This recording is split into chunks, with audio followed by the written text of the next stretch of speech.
Hare Krishna. Hare Krishna, Mataji, Hare Krishna. Thank you, Pawan Prabhuji, Vishwanath Prabhuji, for leading the chanting. Let's start with Mangalacharan. Om Jnanatimirandasya Jnananjana Shalakaya Chakshurunmilitam Yena Tasmai Shri Guruve Namaha. Nama Om Vishnupadaya Krishna Prishtaya Bhutale Srimate Bhaktivedanta Swaminiti Namine. Namaste Saraswati Deve Gauravani Pacharine Nirvishesha Shunyavadi Pashat Deshatarine. जय श्री कृष्ण चैतन्य प्रभु नित्यानंद श्री अद्वैत गदाधर श्रीवासादि गौर भक्तवृंदा हरे Krishna Krishna Krishna Hare Hare Hare Ram Ram Ram Hare Hare Hare Krishna. Welcome everybody. Tanvat pranams. Okay, we'll continue with our prayer for this week. Jagannath Ashtakam. Anybody would like to try singing today? Shri Mataji is here. Shri Mataji, would you like to try today? No, Prabhuji, you can continue. I'll read the translation. Okay. Anybody else would like to try? I'm not sure I can, but Yeah, go ahead, Nalin Prabhu.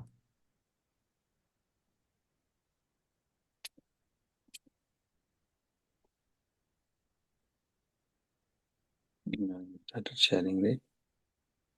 Yes, it is being shared. Yeah.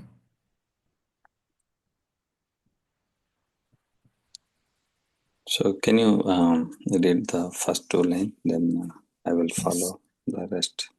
कदाचित् कालिन्दी तटविपिनसङ्गीतकरवो मुदाभीरी नारी वदनकमलास्वादमधुपः Okay. Rama Shambhu. Go ahead, Prabhu. Yeah. Yeah, carry on, Prabhu. First, you can finish that second. Rama Shambhu ब्रह्मामरपति गणेशार्चितपदो जगन्नाथः स्वामी नयनपथगामी भवतु मे. Let me try. Just kidding. भुजे सव्यमेनं Sirisa सिखिपीच्छं कतितटे तुकलं नेत्रान्ते सहचरा कटास्कं विधाते सदा श्रीमद्वृन्दावना वसति लीला परिचय जगन्नाथ स्वामी नयन पथगामी भवतु मे. महां बोधेशतीरे कनक रुचिरे नीलाशिखरे वसना प्रसाद दन्ता सहज बलभद्रेण बलिना सुभद्रा मध्यस्थः सकलासुरा सेवावसरातो जगन्नाथ स्वामी नयन पथगामी भवतु मे. कृपा परवारा सलजा जलदश्रेणीरुचिरो रामवाणी रमा स्फुरदमला पङ्केरुहा सुरेन्द्रय आराध्यः श्रुतिगणा शिखकितचरितो जगन्नाथ स्वामी नयन पथगामी भवतु मे. Prabhuji, fourth one, can you repeat once again? I'm missing that tone. कृपापारावारः सजलजलद श्रेणिरुचिरो रमावाणी रामः स्फुरतमलपङ्केरुहमुखः सुरेन्द्रैराराध्यः श्रुतिगणशिखगीतचरितो जगन्नाथः स्वामी नयनपथगामी भवतु मे. Okay, let me try fifth one. Sing with you. Radharudha. गच्छन्. Yeah, we'll continue. Radharudha गच्छन् पति विरता भूदेवा पतलहे स्तुति प्रदुर्भावं प्रतिपदम् उपकर्ण्य सदया यः दया सिन्धुर्बन्धो सकलजगतं सिन्धुसुतया जगन्नाथस्वामी नयनपथगामी भवतु मे परब्रह्मपिता पितः कुवलया दलतफुलनयनो निवासी नीलाद्रौ निहिता चरणोऽनन्त शिरसि रसानन्दो राधा सरसो वपुर् आलिङ्गना सुखा जगन्नाथस्वामी नयनपथगामी भवतु मे नाभैर्यचिराज्यं न च कनकमाणिक्य भावं नायाचे यमरमन् सकला जना कायम्बरवधुं सदा काले काले प्रमथापतिना गीतोच्चरिता जगन्नाथस्वामी नयनपथगामी भवतु मे हरत्वं संसारं त्रुटितरम् आसरं सुरपते हरत्वं पापनं विततिम् अपरं यदवपते अहो दीने नाथे निहिता चरणो निश्चितम् इदं जगन्नाथस्वामी नयनपथगामी भवतु मे जगन्नाथाष्टकं पुनयं यः पठेत् प्रयतः शुचिः सर्वपापविशुद्धतमं विष्णुलोकं स गच्छति जगन्नाथाष्टकम की जय, श्रीपाद आदि शंकराचार्य की जय, श्रील प्रभुपाद की जय, नरेंद्र प्रभु की जय. So you're Just going I back tried, to Prabhu. Vishnu Lokam Sagachati. You are ready to go back to Vishnu Loka now. Hare Krishna. Very nice. I Thank can you. continue translation or? Yeah, I think Shriya Mataji wanted to read. Yeah. Got it. Oh, thank you. Sometimes in great happiness, Lord Jagannath makes a loud concert with his flute in the groves on the banks of the Yamuna. He is like a bumblebee tasting the beautiful lotus-like faces of the cowherd damsels of Vraja, and great personalities such as Lakshmi, Shiva, Brahma, Indra, and Ganesha worship his lotus feet. May that Jagannath Swami be the object of my vision. In his left hand, Lord Jagannath holds a flute. On his head, he wears peacock feathers, and on his hips, he wears fine yellow silken cloth. From the corners of his eyes, he bestows sidelong glances upon his loving devotees, and he always reveals himself through his pastimes in his divine abode of Vrindavan. May that Jagannath Swami be the object of my vision. On the shore of the great ocean, within a large palace atop the brilliant golden Nilachal hill, Lord Jagannath resides with his powerful brother Balabhadra and his sister Subhadra, who sits between them. May that Jagannath Swami, who bestows the opportunity for devotional service upon all godly souls, be the object of my vision. Lord Jagannath is an ocean of mercy and as beautiful as a row of blackish rain clouds. He is a storehouse of bliss for Lakshmi and Saraswati, and his face resembles a spotless, full-blown lotus. The best of demigods and sages worship him, and the Upanishads sing his glories. May that Jagannath Swami be the object of my vision. When Lord Jagannath moves along the road on his Rath Yatra car, at every step large assemblies of Brahmanas loudly chant prayers and sing songs for his pleasure. Hearing their hymns, Lord Jagannath becomes very favorably disposed towards them. He is the ocean of mercy and the true friend of all the worlds. May that Jagannath Swami, along with his consort Lakshmi, who was born from the ocean of nectar, be the object of my vision. Lord Jagannath, whose eyes resemble full-blown lotus petals, is the ornament on Lord Brahma's head. He resides on Nilachal Hill with his lotus feet placed on the heads of Anantadev. Overwhelmed by the mellows of love, he joyfully embraces Srimati Radharani's body, which is like a cool pond. May that Jagannath Swami be the object of my vision. I do not pray for a kingdom, nor do I pray for gold, rubies, or wealth. I do not ask for a beautiful wife as desired by all men.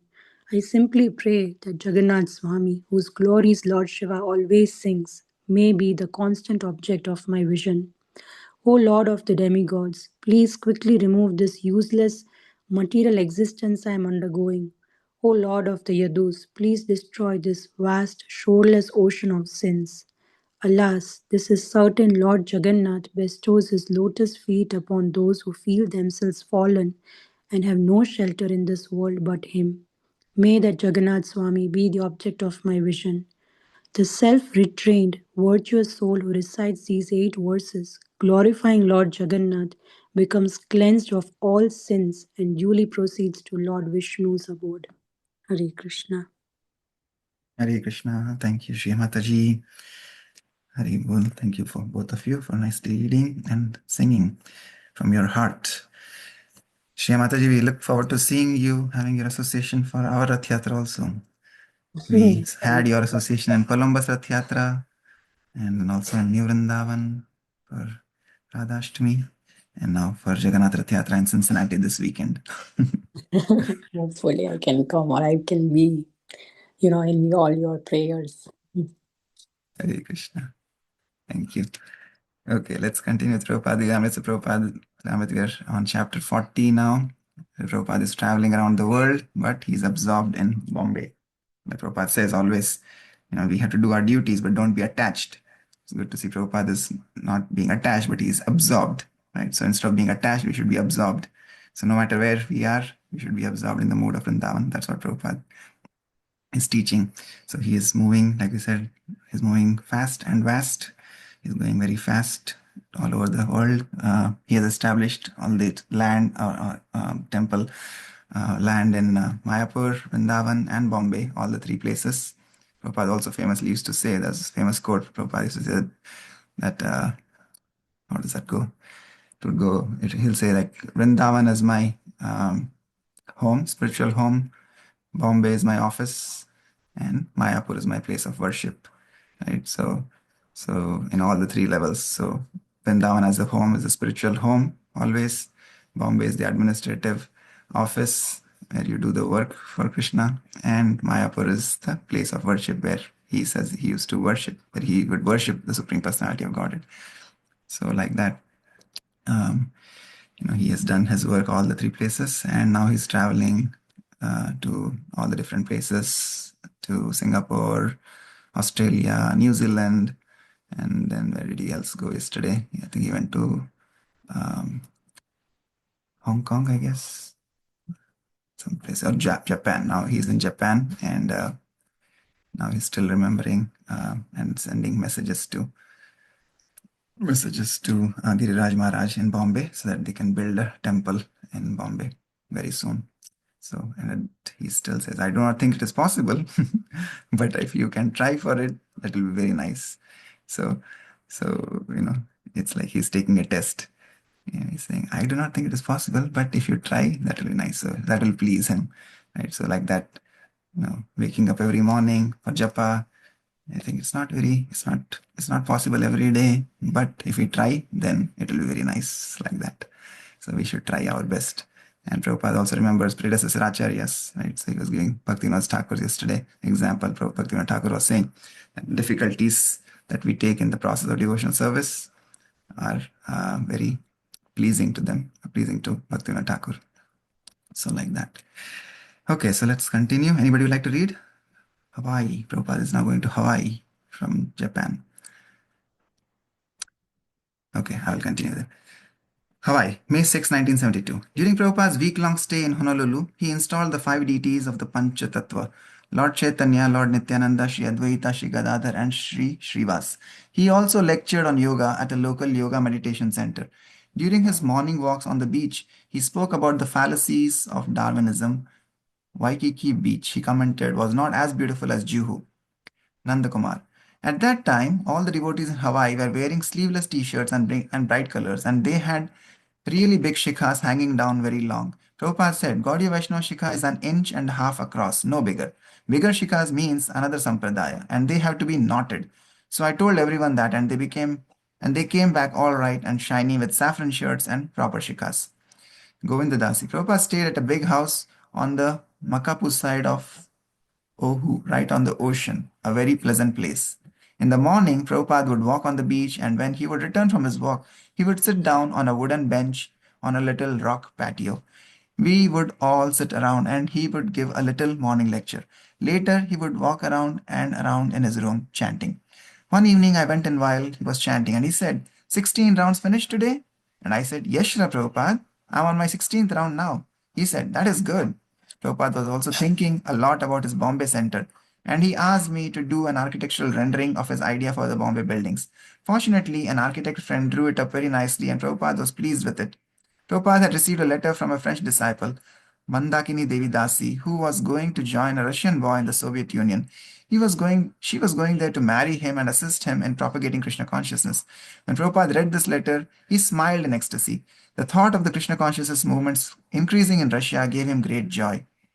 Then he turned to Govinda Dasi and said, Preach while you are young. When you are old, retire to Vrindavan and chant Hare Krishna. Therefore, these centers in India are being built. But you cannot retire unless you have preached sufficiently. The mind will agitate. If you have preached, you can retire and chant Hare Krishna. So preach as much as possible. Although sometimes Prabhupada could spend only a day or even only a moment with an individual devotee, that brief association would leave a permanent inspiration. The devotees would realize that although Prabhupada had touched them and given them guidance in a way that made these the most important moments in their lives, Prabhupada was also beyond the moment and the place that he shared with them and was contemplating deeper issues and praying to Krishna with an intensity that they could not yet understand. Prabhupada received a letter in Hawaii from Giriraj Maharaj that made him doubt his Bombay manager's abilities to deal with the clever Mr. N. Giriraj had reported matter-of-factly that he had just paid 7,500 rupees to Mr. N, and Prabhupada wrote back, On what account is that paid? Giriraj had intended it to be an installment toward the agreed 2 lakhs per year that they were supposed to pay Mr. N after they had received the deed. But why should they be unnecessarily paying Mr. N since they still had no deed? Prabhupada began to worry about his Hare Krishna land. Time and time again, his thinking turned to Bombay, Vrindavan, and Mayapur, but he did not talk much about the problems. Rather, the devotees and the non-devotees in each place he visited got the full blessings of his attention. While lecturing on Srimad Bhagavatam, he was in full concentration, and when he spoke privately, cultivating a guest or guiding an individual disciple, he fully gave himself. That he took responsibility for many persons and worldwide matters and did it all so graciously, always appearing before his devotees each morning on a walk or in the temple as fresh as a morning blooming lotus flower, was the expert nature of his devotional service to Krishna. He was open and simple, with a motive so pure that anyone could see it, and yet he was also grave beyond anyone's vision. He served Krishna simply in each time and place, whether riding the hotel elevator with his 2 disciples in Hong Kong, or curiously noting the details of Japanese culture, or walking on the beach beneath the Hawaiian sky. Okay, LA, May 18, 1972. Word had spread that Srila Prabhupada wanted GBC secretaries to get out from behind their desks and preach, and 4 American GBC men eager to become sannyasis were waiting when Srila Prabhupada arrived in Los Angeles. Satsvarupa.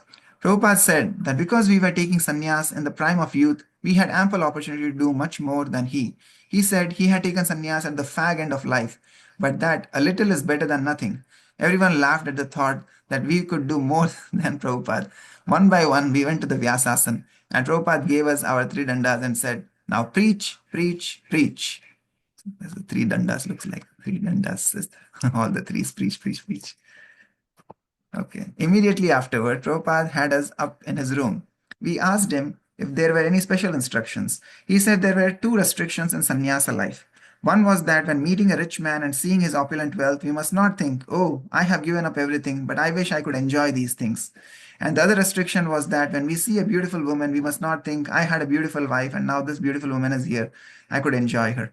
In other words, do not have any regrets about having taken sannyas. Jagadisha. Prabhupada had all the GBC men come to Los Angeles, where some of them took sannyas, and we discussed reapportioning preaching zones. We had one special meeting with Prabhupada. All the GBC men were sitting there in the room, and Prabhupada looked us all over. He said, "Are you all convinced?" We just sat there. Nobody said anything for about 2 minutes. It was one of the heaviest moments of my life. Prabhupada challenging us. Are you convinced? Are you sincere? As Prabhupada spoke, his GPC disciples listened intently. As far as I'm concerned, he said, I'm convinced. Therefore, I'm pushing on. It is a fact. I'm pushing on because it is fact, not fiction. That much I am personally convinced. Whenever someone says, you believe, I say, no, I do not believe. It is a fact. So you must spread your conviction by your literature, arguments, preaching, facing opposing elements. But are you convinced? If you are not convinced, then it is not good for me. The first thing is enthusiasm. Don't be dead. You have to work more than me. Anyone who has life, he can preach. So the local president and treasurer of the temple will manage. The GBC can supervise that things are going on. But the first management is that each and every member is chanting 16 rounds and following the regulations. Otherwise, that is our spiritual strength. Now it is in your hands. That was my plan, to give it to the Americans. But you have to be spiritually strong. If superficially you want to be managers, it won't be good. And simply touring is not required. By traveling, you have to do something substantial to increase the society. At the time of Lenin, he had just a few men, and he took over the entire country. It is up to you to spread God consciousness. Don't be stagnant. Go and preach. Your duty is to inform them. My dear American brothers, you have so much wealth and pleasure. Use it for Krishna. If not, it will be degradation. Srila Prabhupada met with many US ISKCON leaders in Los Angeles and saw the wide array of Krishna conscious activities in his Western world headquarters. He heard a new recording of Krishna bhajans performed with guitars and other Western instruments produced at the devotee's own Golden Avatar studio, and he approved it, saying, "This is better than George Harrison." He visited the art studio where the devotees were painting illustrations for his books, and he made suggestions. Ananga Manjari. Prabhupada was going around looking at all the different temple offices. In one office, Karandara was showing Prabhupada a new computer. "Prabhupada," he said, "all we have to do is type the words Rupa Goswami, and then it will automatically write everything you have ever said or written about Rupa Goswami." Prabhupada had been looking at the computer without showing much interest. But when Karandara said the name Rupa Goswami, Prabhupada raised his eyebrows and said, "Oh, yes, everything can be used in Krishna's service." It is like music to the ears for devotees when they hear Acharya's names. Okay. Then he walked out of that office and went to the telex machine. Prabhupada sat before it in the chair, and everyone stood around him while Karandara explained what the machine did. It can write a message all the way to New York, and they can send a message back immediately. Srila Prabhupada. So Karandara typed on the telex machine, "Hare Krishna, all glories to Srila Prabhupada, please respond." There was no answer. So he typed it out again and again. There was no answer. So he typed it out again. And this time he typed out, "All glories to Srila Prabhupada. Srila Prabhupada is sitting right next to the telex machine. Please respond." All of a sudden, the machine started typing out a reply. And Prabhupada was sitting there watching it. The type read, "Dear Srila Prabhupada, please accept our most humble obeisances at your lotus feet. We will be very eager to see your divine grace in 3 days in New York." Srila Prabhupada spoke out, "Jai, Haribol." The message from New York was signed by many devotees, and Prabhupada just smiled and said, "This is very nice." At this time, distribution of Prabhupada's books by his disciples was taking on a new dimension in America, and Prabhupada heard the latest reports. From the beginning of his preaching in the West, we had stressed printing and distributing his books as the most important method of preaching Krishna consciousness. He said his spiritual master had told him to print and distribute books, and that he was following blindly. Bhaktisiddhanta Saraswati had been pleased if a disciple distributed even only a few copies of his magazine. In the beginning years of ISKCON, Srila Prabhupada had also been pleased when his disciples had distributed a few hundred copies of Back to Godhead each month. Gradually, his will for increasing the distribution of transcendental literature had manifested through certain devotees. In Los Angeles in 1968, Tamal Krishna had daily taken a large Kirtan party downtown. The party, in addition to chanting and dancing, had circulated among the crowd and distributed Back to Godhead magazines, as many as 100 in a single day. When Prabhupada had heard these reports, he felt encouraged and had asked for the devotees to increase. Prabhupada saw book distribution not only as the best method of preaching, but also as a fair means of income. In India, the brahmacharis in the traditional Gurukula system would beg from door to door, but in the West, such a practice would not be respected. "But every gentleman will give a quarter for Back to Godhead," Prabhupada had said. Even as Prabhupada turned more toward India, and his projects there, he continued to encourage his disciples, especially in the West, to distribute his books. Please increase your program of distribution to the public, as well as trying to place our books and magazines in the libraries. I'm simply interested in the book distribution. To the devotees in New York, he had written in 1971, I'm especially pleased to hear that your distribution of books and magazines has increased. Go on in this way, increasing more and more. Each time someone reads some solid information about Krishna, his life becomes changed in some way. These literatures are the solid ground upon which our preaching stands. So I want that they should be available to everyone, as many as possible. So please try for this. To the devotees in Australia, he wrote, the best news is that you are increasing nicely the distribution of my books and literature. This is the best activity to distribute solid information about Krishna. Our preaching stands solid on these books. No other movement has such vast background of authority. And to the devotees of Africa, Prabhupada wrote, distribution of books and magazines is our most important activity. Without books, our preaching has no solid basis. Especially the Africans want our books. Srila Prabhupada said that if there were ample books, then everything else in ISKCON would succeed. Practically, our society is built on books. One book is not very impressive. Still, a blind uncle is better than no uncle at all. So it is very nice that one book has appeared and that BTG is appearing at least several issues in other languages. But now try to produce at least 4 or 5 new books per year in several languages, plus regularly BTG every month. Apply yourself fully to this very great responsibility of producing numerous books in foreign languages. Back in 1968, when 10,000 copies of Teachings of Lord Chaitanya had arrived at the temple in New York, Brahmananda Swami had wondered how they would ever distribute so many hardbound books on the lofty philosophy of Lord Chaitanya. But in 1970, with the publication of another book, Krishna, the Supreme Personality of Godhead, some of the devotees in San Francisco had begun to go door to door, person to person, and sell the books. And not only 1 or 2 books, but 20, 30, even 40 a day. The enthusiasm had spread as devotees in other temples had begun to sell increasing numbers of Srila Prabhupada's books.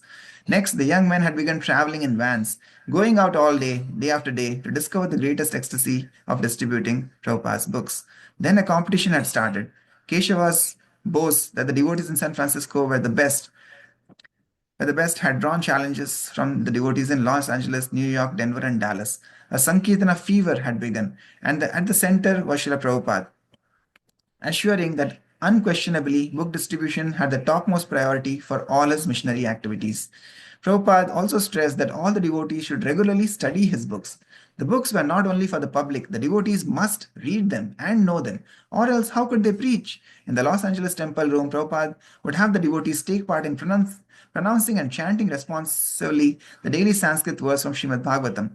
Then individual devotees would take turns chanting the verse alone, while the other devotees would chant again, respond collectively. Hridayananda Goswami. When Prabhupada came to LA in 1972, he started the Bhagavatam class where everyone chanted the Sanskrit. One effect was that the devotees became more grave, a little more civilized. Just at that time, things were a little wild in America. The Sankirtana parties were doing so many wild things, staying out all hours of the night, sleeping anywhere, eating anything. Previously, the temples had been a little sedate and actually even a little dry because the devotees weren't giving out many books. And then when the Sankirtana got a little heavy, it was almost like a rodeo consciousness, this wild Sankirtana, like bronco bursting. But Prabhupada came and introduced the chanting of Sanskrit mantras word for word, and the devotees submitted to a more grave and formal program. I'll pause here. Thank you so much. Yes, it's wonderful. So Hridayananda Goswami Maharaj, he's also one of the disciples of Srila Prabhupada who completed the Srimad Bhagavatam after Prabhupada left this mortal world, since Prabhupada only finished up to 10th canto, part of 10th canto. Yes, but again, the theme here, you see, Prabhupada is inspiring everybody to do the service, different services. For book distribution was very near and dear to his heart, as he says here, because that was the mode of his Guru Maharaj, who wanted him to go out and preach this philosophy to the Western world. And Prabhupada says, by distributing books is the best way that we can preach. And countless examples of devotees, like we have that series, how I came to Krishna consciousness. So in Hare Krishna TV and other ISKCON publications, there are a lot of interviews of devotees, Prabhupada disciples, and even younger generation, second, third generation devotees, how they came to Krishna consciousness, where we hear stories of case studies of devotees, how they became devotees. Right? It is all majority of the time it was about somebody giving them a book and them reading the book of Srila Prabhupada, right? So that is again very, very powerful. Like Prabhupada has bestowed his kripa in book distribution. And like he says, yeah, book distribution, book reading also is a form of book distribution, like our Acharya say. So when we are coming together and reading these books, the Prabhupada is saying we have to read them first attentively. Then we can, of course, we can very easily preach. So by coming together, reading them every morning, it also pleases Srila Prabhupada. It pleases his Guru Maharaj, Bhaktisiddhanta, whose mood was to print and publish these books. And then, of course, we have not to be attached. That is the mood of the Guru Maharaj of Bhaktisiddhanta, Gaur Kishore Das Babaji Maharaj, Sakshad Vairagya Murti. So he was renunciation personified. So while we do all these services, it should not become like, oh, I am doing this. This is my service, right? And don't be attached to anything that we do. We should be absorbed in the service as a service for our acharyas, for the Lord, but not become boastful or proud, like what they're saying here, devotees. Sometimes when Lakshmi comes, it becomes an attraction, right? So like Prabhupada is saying, as sannyasis, don't become attracted to a wealthy person's wealth or the opposite gender. Because when you go out, sell these books, what are we getting? We're getting Lakshmi, right? And any services that we do where money is involved, it becomes a natural attraction sometimes even for devotees. So Prabhupada is again warning that here, that don't become attached to those things, right? But again, our mood should always be of service, of selfless service. That what we are doing is completely dedicated to the instructions of our Guru Maharaj, to our Guru Parampara, to Srila Prabhupada and to Sri Radha Krishna. So that should be the mood of service and doing it completely selflessly. Then we'll be serving our Guru Parampara. So going further ahead, so yeah, Gaur Kishore Das Babaji Maharaj was renunciation personified, Sakshad Vairagya Murtaye. So we should not be attached, we should be renounced, we should be absorbed, but not be attached.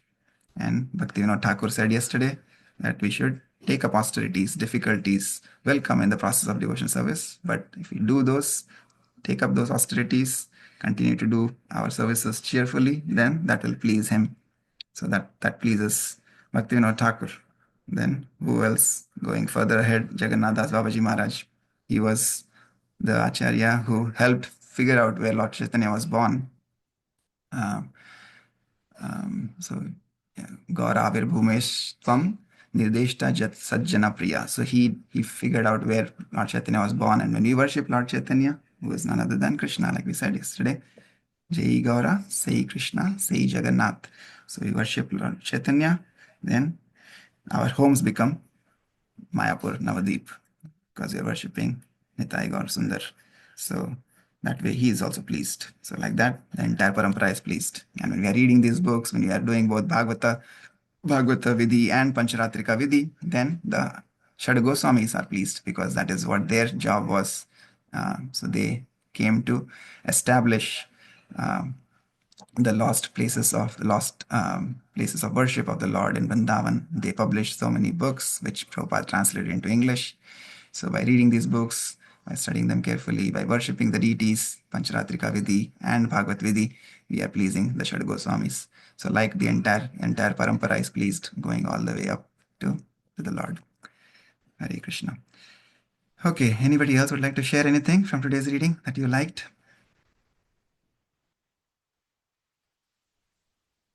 Yes, Prabhu. About the preaching, how Prabhupada is emphasizing on preaching. I feel like, whenever I meet somebody and, not obviously give a proper lecture or anything, but even discuss about a little bit about Krishna consciousness who are not aware about it, it just the feeling is just different. You feel that this is the highest form of selfless service you can do to somebody.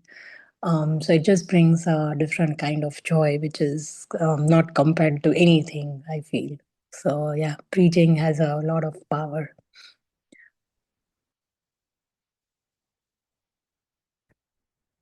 Everything is there in Prabhupada's books. So when we read Prabhupada's books, then automatically, we are able to preach. Prabhupada is preaching through us, right? we are ultimately surrendering. Yeah. We are saying to the Lord that I'm an instrument in your service. So they engage us in their service, and our mouths just become an instrument. Right? And like Radhanath Maharaj says, preaching is actually a 24 activity, right? And sometimes you have to speak. So it has a very deep meaning. You don't really have to speak to preach, right? Your actions speak louder than your words. How you behave, how you act, what kind of Vaishnava qualities we have, right? So just speaking is one part of it. And he says, yeah, preaching is 24 activity. And for some time we have to speak. So that is very, very powerful message, that we don't have to really even talk, just by our sincere endeavors, that speaks volumes. Thank you. Hare Krishna. All right, anybody else would like to share anything?